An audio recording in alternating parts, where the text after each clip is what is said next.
Thanks, everybody. Welcome to Build. I'm your host, Ricky Camilleri. Our next guest is the amazing actress from shows and movies like Selfie, People of Earth, Empire, and now you can see her in the fantastic new Netflix comedy, Dolemite Is My Name, where Davine Joy Randolph stars alongside Eddie Murphy, who plays Dolemite himself, Rudy Ray Moore. Let's take a look. You ever been up on stage, Lady Reed? I used to be a backup singer in New Orleans. I knew it. I told you. Sure do. The singer, huh? I get so nervous I had to hang on to the mic from not falling over. Butterflies all in my stomach. You're funny. You should be doing stand-up. But what would I do? I'm not really no pimp. I ain't got no stable of whores. I just created a character. I do it all the time. I've been Prince Dumas. I've been the Harlem Hillbilly. And tonight, look at this here. just tug on. Tug on this? Just to give a little tug. Just a little. Don't tug too hard. Don't take the motherfucker off. Oh, shit, that's a motherfucker. Ooh, that's right. It's all pretend. You put on a cape and turn into a fucking superhero. Leave the real you behind, go on stage. Magic, huh? Everybody, please put your hands together for Davine Joy Randolph. Hi. Thank you so much for having me. Thank you so much for being here. Congratulations on this movie. It's so good. It's amazing. Thank you. You guys must be so elated with how this movie turned out. What was it like at the first screening? Our first screening was at TIFF, and we got a couple of standing ovations. It's a surreal feeling, you know? Because when you create stuff, you don't always know Exactly. how it's not theater, so you don't know how the immediate response is going to be. So to have that was pretty phenomenal. It's also part of what the movie is about. Absolutely. He never knew exactly what the response to him was going to be like. He was doubted and judged by the gatekeepers, and then when he brought it to the people loved it, sometimes for reasons he didn't expect. Exactly. Absolutely. Yep. How did you get involved with this project? This was just actually a regular audition, like in the mix with everything else. When I say regular, because I had no idea. Everything was like Untitled, and the only thing I knew was that Craig Brewer was directing it, and we had did a couple of episodes on Empire. Oh, wow. So I was like, oh, okay, cool, that's what it is. And then I had my first like, I know audition. Craig. Yeah, like that's how I got in. And then I got there, I was like, Craig, and he was like, wow, you're here? What are you doing here? And I was like, oh, no. Yeah, that's not what you want to hear. That's not why I'm here. No, but there was no script. How did you get in here? Exactly. There was no script. And it was just a really beautiful breakdown of a woman, the description, the bio, I guess, if you would, of Lady Reed. And I was just like, wow, if they are this loving and taking this much care in describing this character, I can only imagine what the script will be like. And so then it was just a series of many auditions after that. Yeah. Well, part of what's so lovely about this movie is that it is so delighted and loving of these characters whose stage personas were filthy. Their bits, their personas were being filthy on stage, but the movie is actually like absolutely in love with them and is very careful with how they are portrayed. Yeah, and I think that's a really important thing, and I'm really glad that you picked up on it because, you know, at that time, the blaxploitation era was really interesting is that people within the community, the African-American culture, didn't really see it as exploitation. They didn't feel like we were being exploited. At that time, it was a birth in which things were being produced and done for us and by us, and that was a really big deal. And I think it was just a full expression of us, you know what I mean, to show all of it. And it can be sexy and, you know what I mean, explicit in certain situations and horror, you know what I mean, with Blackula and stuff like that. But just truly just getting content out there, you know? And so what's so great is that we show that side of things and the humanity of those things. And, you know, where you can just relate of someone hustling and struggling to get stuff done and be active and be creative. And then, like, as we said, the outcome is the gift. It's interesting that the word or the blaxploitation it feels sometimes like a means with which to marginalize the group of films that were made, because let's be honest, I mean, some of them were low budget, some of them were, you know, you would say, I guess, poorly acted as according to the gatekeepers, but white people were making those movies too. There's a whole lot of white movies out there at that time that were also like, you know, as of poor quality, if not worse quality than these. Yeah. And what was great about these was they had a very original personality. Right, right. And something that is key to that is sometimes there's just power in visibility and representation. So just by us being seen, it gave hope, and he gave birth to so many other things. He gave inspiration to her who are now legendary rappers, and he gave, you know what I mean, access for Black filmmakers of today, whether they're doing this style of production or not is neither here nor there. It let people know it was possible. You know what I mean? And at the same time, people love it for its flaws, quote unquote flaws and all. Can you talk to me about the woman that you play? Sure. So I play a woman named Lady Reed. Well, actually, her real name is Nancy Reed, and she went by Lady Reed. What is very interesting is as I was doing my research on her, and in like Googling her, there's nothing on her, which is really disheartening. And so I began to dig and search wherever I could. So I took basically the span of all of the movies that she did with Rudy Ray Moore. How many did she do? It was quite a bit. It wasn't every single one that he did, but just about. And so I used that as a resource to look through and source, you know, even though she was acting, to at least see like, this is how she moves and her gestures and a bit of her persona, even though she was acting. And then I also had her party albums that I would listen to, and her voice was a huge key factor for me, and something that in the audition, my final audition, they wanted me to do 2 minutes of her stand-up in full hair and makeup. And it really, though it was very intense, audition process, it really snatched me into the character so that when I then came to set, I was ready to go.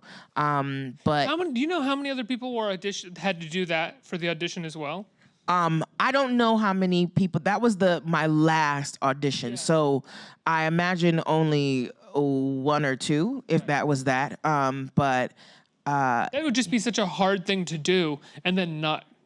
Fortunately, you got the part. But to go through something like that in terms of auditioning and then not get the part. Yeah, and I don't know I can't honestly say if other people had to do that. You know what I mean? As their final callback. I just know that's what I had to do. So. Have you ever gone that far in an audition before and not gotten the part? No, I'll be honest. For me, it's usually a quick no, or it like, you know what I mean, like, no, thank you, we're good, or it'll. I mean, I've never gotten that close and it not happen. I'm blessed in that regard, but I definitely do have my fair share of rejection. But yeah, no, never gone that far. But that's tough.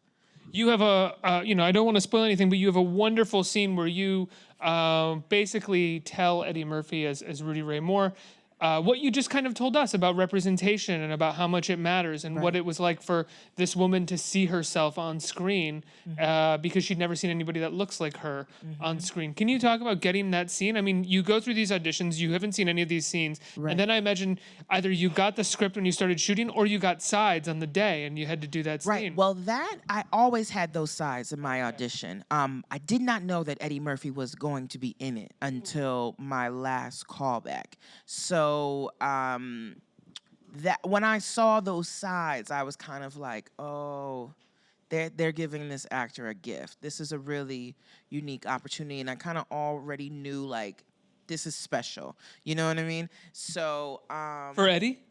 You mean for the actor? For you? The actor to have this opportunity to have, you know, this moment and show this level of truth and vulnerability if they were willing to go there. So it was, we kind of shot in sequential order, actually, funny enough, for the most part.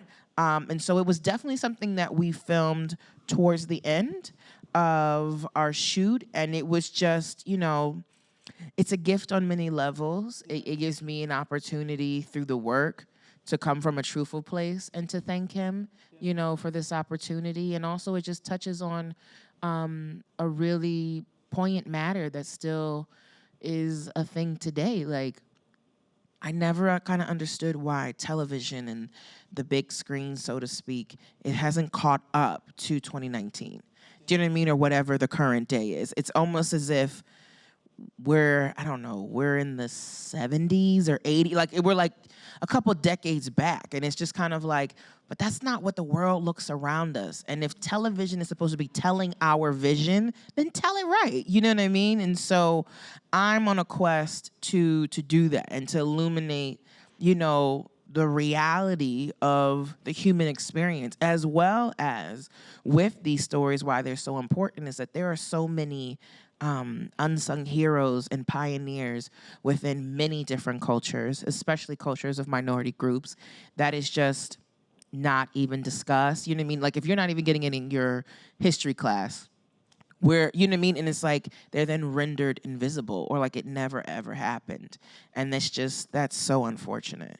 And I think it's really pertinent that we tell this, because now there's going to be a whole generation of people that will now know about Dolemite, or a wider cast audience that will know about Rudy Ray Moore. And will at the very least know why Rudy Ray Moore was important. Yes. And what he represented in that moment in time. Mm-hmm. And historically speaking. I have to ask, Sure. This is a huge thing that Eddie Murphy is in this movie, playing this lead role. I think it's been a while since we've had him in something like this. What was it like working with him? You know, quite honestly, it was life-changing because, you know, we all have assumptions, right? And this man is a legendary and with a league of his own. And so with that, you kind of like, okay, well, it might be like this, and I'm prepared if like he doesn't talk to me, and you know, all those things that you create in your mind that someone on that level may be like. But it honestly couldn't have been furthest from the truth. One of the most kindest, generous people, just at the root of it all, that I've ever met. You know what I mean? Let alone as an actor. And he immediately made me feel very comfortable and made me feel like a peer and an equal, rather than, you know, like you're over here and I'm over here. You know what I mean? And I think it helped, I hope, in us being able to build an authentic bond. You know what I mean? So after the first, I said I was going to give myself like 2-3 hours upon first meeting him. So the first time I met him was our first day on set. We had never met before. And so, were you shooting that scene that we just saw where he meets you for the first time? So that was out of context. Yeah. The first scene we saw is a scene where we're walking down the street, and it gives like a cheeky nod to the Abbey Road moment. Okay. And then we're walking in to talk to these producers that once rejected us, and now because we're a hit, they want to do business with us. Bob Odenkirk's team. Yes, right? Exactly. Who's a major, major fan of Rudy Ray Moore. Oh, really? Yeah, and that was makes like, sense to me. Yeah, and he was like, I got to do it. However we do it, make it work. I got to do it, which is so cool because to me, I wouldn't expected that, but that's so cool. And so that was our first one, and so. He was very kind and just was like, I'm very happy that you're here, and I really look forward to digging deep. And it was kind of made clear to me, like, this isn't going to be the standard, you know, Eddie Murphy type, franchise movie that he wanted to do. This was something that was very special. He'd been trying to do this for 15 to 16 years. It's dedicated to his brother, Come Charlie. on, like, like, can you imagine someone of his status, like, it took him that long? It kind of, in a way, they mirror each other a bit, like, in regards to this project for him. Yeah. You know what I mean? Like, and so he just very quickly let me know, like, this is crucial. This is important, and let's go there and be there to support one another. So I gave myself about 2 hours to be like, there's Eddie Murphy, and have, you know what I mean? Like, and then like try to adjust and be like, okay, now he's just normal. He's a human being. He's normal. And so when then I did that, I found like, okay, now I can really, you know, dig into the work in a more authentic way, as opposed to like, whoa, you know what I mean? He's all the way over there. He's so locked in this character. Yeah. Was he? Was it the type of thing where he could turn it on and off between takes, or was he kind of? Yeah, he's normal. He's not. Yeah, you know what I mean? Like, but I think, and they even said this before, like, I think it was actually on that Comedians and Coffee with Seinfeld. He recently did one this season. Like, his memory is like on a genius level. So he like has almost like an encyclopedic brain, how much he contains and is able to remember and regurgitate and then pass on the knowledge to you. So he, on a very visceral level, knew Rudy Ray Moore in and out. Matter of fact, I remember the writers were saying 15, 16 years ago, he was at that place with Rudy then. You know what I mean? When he was even still alive, that he was just a major fan of his, and he really just, it's his work ethic, you know what I mean, and his way of his process. So this man has been in his bones already deeply 15 years before, and now 15 years later, like, so it was really great, but at the same time, he's normal, you know what I mean? So it wasn't a thing of like, only, address me as Rudy and, no, you know what I mean? Yeah. And then he's like, they say cut, and then he's sitting over in the corner, like tinkering away on the guitar beautifully and like just like zoning out and like, you know what I mean? Like right.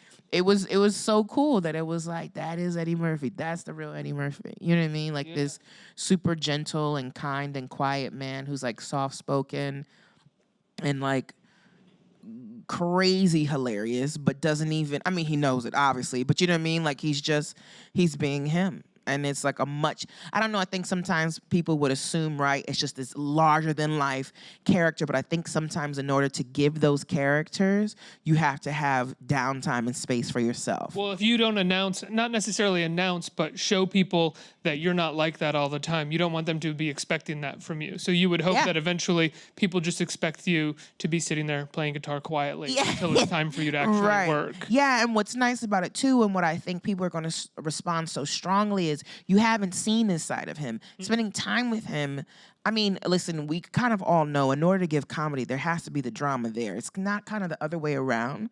Drama to then go to comedy doesn't really work. But in order to give the comedy, you have to get the drama and then somehow make the drama humorous. Yeah. Do you know what I mean? So that was already all there. And I actually remember when I saw his last movie before this, Mr. Church, I was blown away because I began to see, and it's funny because I didn't think or know or ever could imagine like, and you will work with that guy. But I remember in watching it, I was really blown away because I was like, oh, he's showing us a side of him that he's always had. Yeah. It's just that he's choosing to show it right now.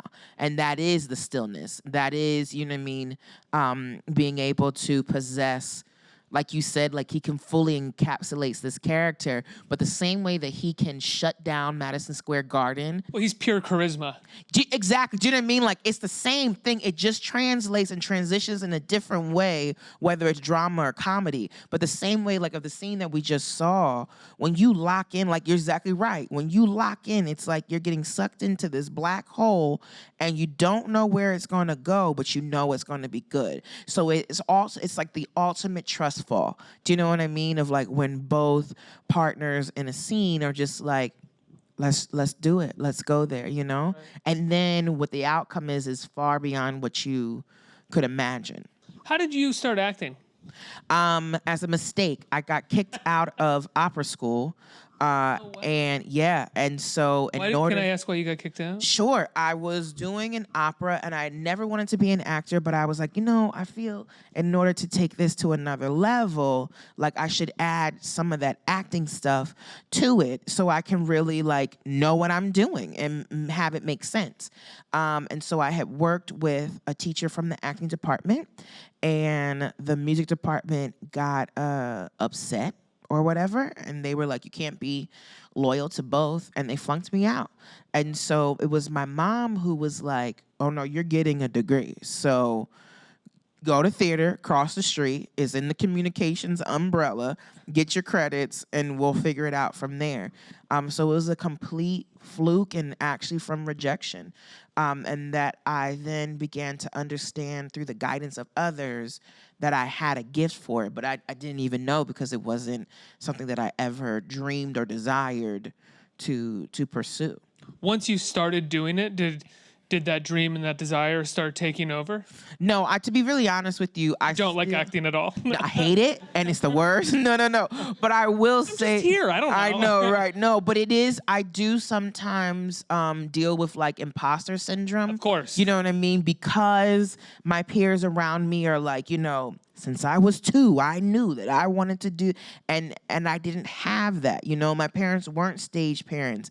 I, through artistic ways, expressed myself. You know what I mean? Like, I was that kid that you see on the subway that's like, or whatever, but that was like me breathing. You know what I mean? That was a force of love, like a release.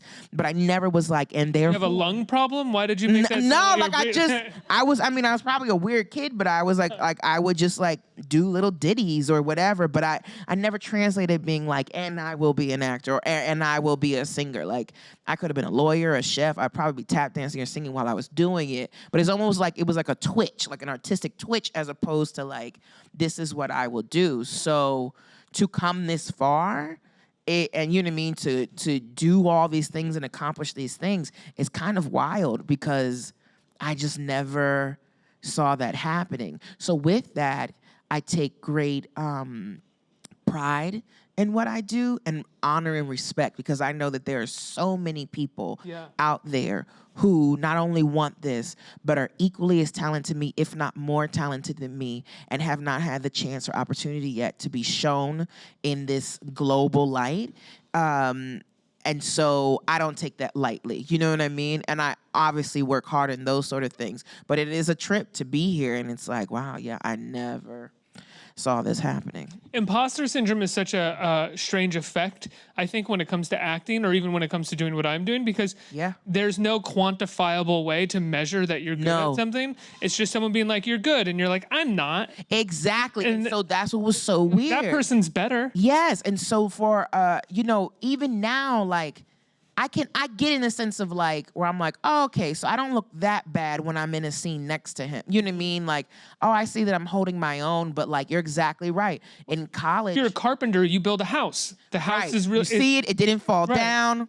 If you're in finance, you made money. You made lots of money for people. You're absolutely right. It's a field in where it's all subjective. You know what I mean? So even when people are like, oh my gosh, award buzz, I'm hearing things. First of all, I don't get into the reviews, good, bad, or indifferent. I don't, because it's all subjective. You know what I mean? And I don't do it for that. I do it for, I want to connect to someone, you know what I mean, that where some change happens. And I learned that early through singing, that I could do that. You know what I mean? Like, I had an impact in that way. So in a way, I feel like, I don't know if this is my sole purpose, but I realize that I have a power or a strength in that.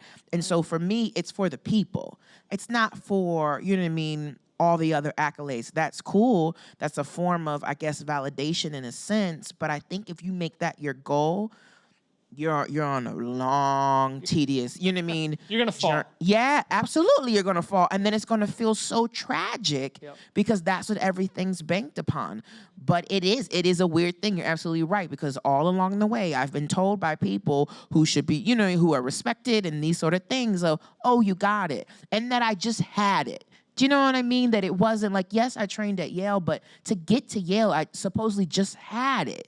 You know what I mean? I didn't have formal training, and I'm in class with people that are like, no, because in the actor prepares, Stanislavski says, da, da, da, and I'm like, who is Stan? Like, I don't know. Do you know what I mean? Like, I came, but I think in a way it was a blessing of me coming in as a babe, like basically a baby. It's like teaching a baby how to swim, or they just naturally know how to do it because there's no sense of fear then, you know what I mean, put into them where they're then like danger or no. So in a way, that's how my approach was into acting, because I just absorbed it. So I didn't have things that I had to like fix and change and work out. It was just, give it to me, and I'll try to the best of my ability to do what I got to do. Well, it goes back to that charisma thing, right? Where it's like there is craft when it comes to acting, and there's all the training that goes into it as well. But there is something about someone just being watchable. Right? Yeah. And you are. Eddie's that. You are too. I mean, your opening scene, that scene that we saw there, is not reflective of how you are for the rest of the movie in terms of who your character is. Right. But you are solemn, you are quiet, and you're barely looking at the camera for most of the scene.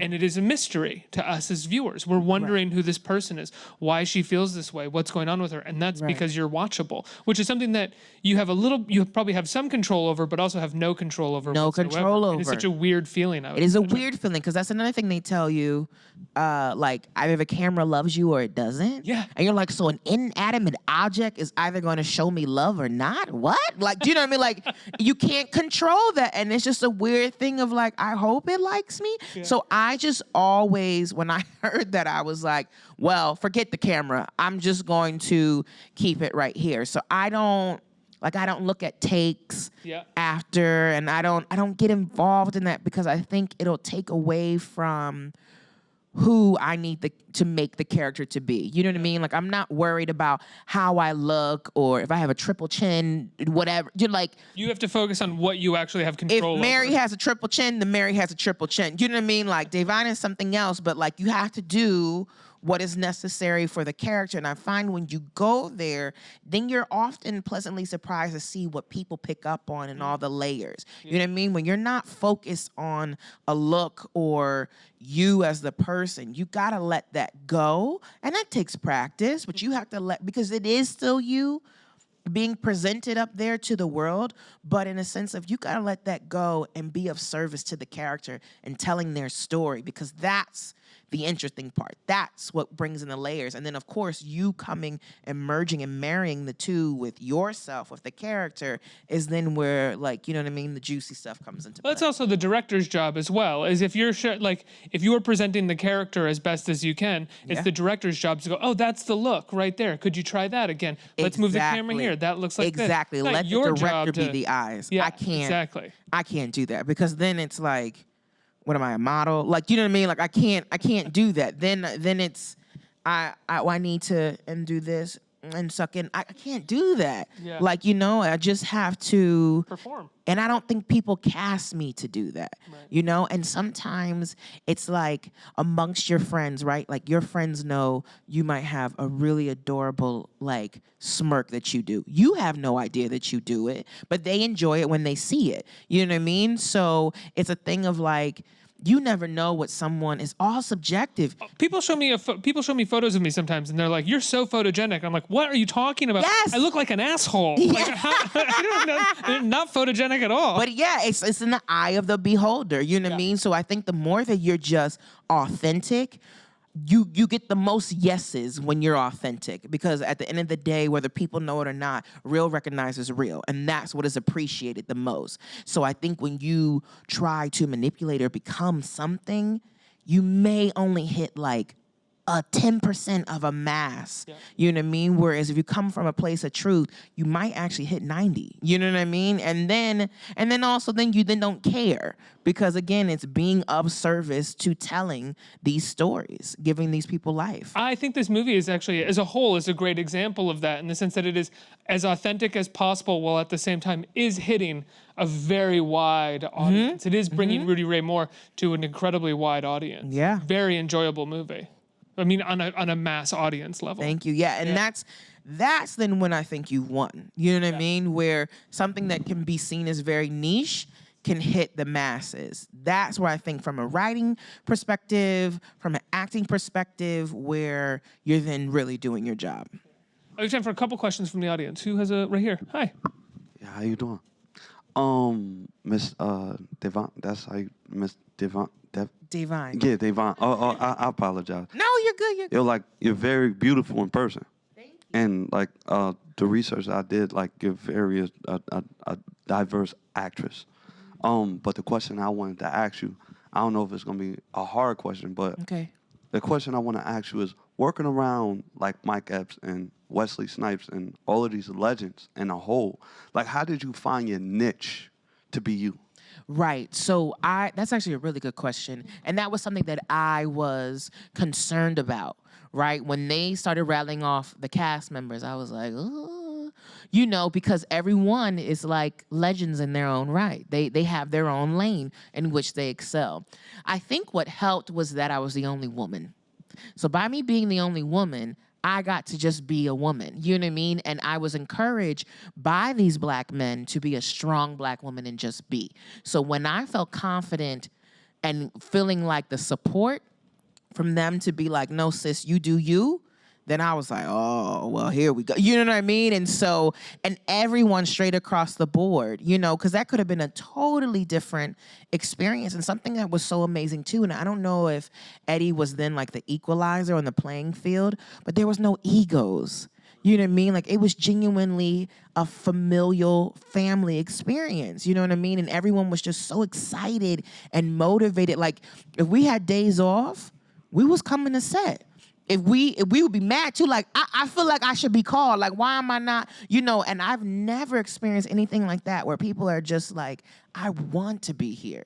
You know what I mean? And so that love helped. And I think you see it of like in the movie, like we all really just gelled and got along with one another, like authentically. Can we talk a little bit about what the hell Wesley Snipes is doing in this movie? Yeah. What was it like for you when you got to set and you saw what he was doing with this character? Well, what was interesting is, well, I don't know if people know that he is actually, he's a trained actor as well. Absolutely. Okay, well, good. I hope people know that. So, you know, even though we've seen him in certain movies, you know, and everyone just has a certain, like, that's that type. Well, he became an action star after. Prior to that, he was in King of New York, Jungle Fever. Yeah. I think he was in other Spike movies. Yeah, and that was kind of like, he was more poised, that kind of like leading man type thing. And then 2-1-Fu came out and we were kind of like, wait, what?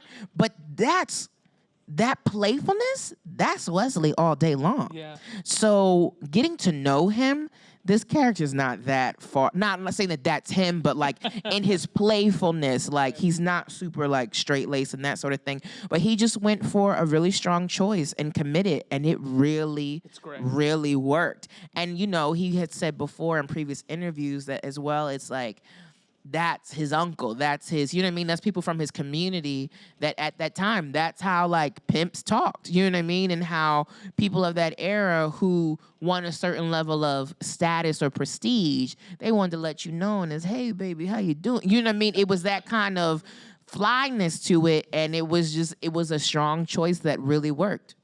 One more question. Who, right here, hey. Hi, Divine. My name is Danny, and I think you've already answered to my original question. So I guess I'll ask, what are some of the most inspiring moments in this production for you that you remember? I would say overall, to see a man who's basically done it all, and to see a man whom people revere and respect, to see just how much humility that he had, and to see almost like in a childlike sense, the purity of his happiness. Like he genuinely was like, I want to be here. You know what I mean? I want to do this. And so was so moving for me is that I was like, wow, it never gets old for this man. You know what I mean? Like I get why he's been working so long. He genuinely wants to make people happy and make people laugh. Like that is really, truly his goal. So to see that, it was just very inspiring to see someone so passionate. Also, this was in many ways a love letter to his brother. You know, this was a project that they were definitely going to do. And just to see like, it was almost, you could tell it was almost therapeutic in a way. You know what I mean? And to see him excited and in some interviews, him saying that this is his favorite, that's like I'm good. I'm good. Are you kidding me? Your whole vocabulary, you know what I mean? Like when he said that in front of you, were you like, come on, 48 hours? I know, really? Right. Yeah. We all were just like, wait, what? Yeah, he said in an interview, we were all there. And he was like, this is the special one. This one takes the cake. And we were like, and we were a part of it. You know what I mean? Like, that's amazing. But it's just, that man's heart and his drive is just, it's bar none. And I think that, along with his work ethic and, as you said, charisma, is the combo to his longevity. Davine, it's been so nice talking to you. Thank you so much for being here. Dolemite Is My Name comes to Netflix. When is it hitting Netflix? It's hitting October 25th. October 25th, and it's so good. Everybody watch it. It's a wonderful movie. Davine Joy Randolph, everybody. Let's hear it. Thank you so much.